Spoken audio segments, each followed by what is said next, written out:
জব্বার ভাই, ও জব্বার ভাই, গেটটা খোলেন। আইতাছি। ইনি হচ্ছেন করিম শেখ। গত 15 বছর ধরে লাশ দাফন কাফনের কাজ করছেন। কত শত বেওয়ারিশ লাশকে শেষ আশ্রয় দিয়েছেন তার কোনো হিসেব নেই। রতন ছেলেটা নতুন যোগ দিয়েছে তার সাথে। সে সাহসী, তবে এখনো লাশের মায়া পুরোপুরি কাটাতে পারেনি। আজ রাতে তারা নদীতে ভেসে ওঠা একটা অজ্ঞাত তরুণীর লাশ দাফন করতে এসেছে। আজ এত রাত করলা যে? আর কইেন না, থানা থেকে ছাড়পত্র পাইতে রাত হইয়া গেল।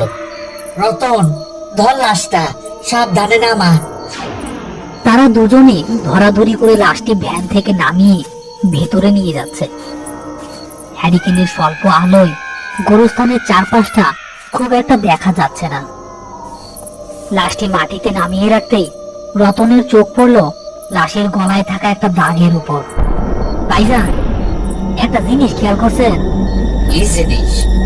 মাইয়াটার গলায় কিসের জানি একটা দাগ।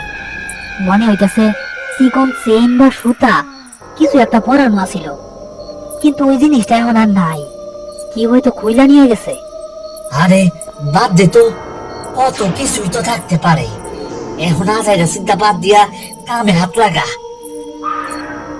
জব্বার ভাই, কোদালটা দেন, কবর খোঁড়া শুরু করি।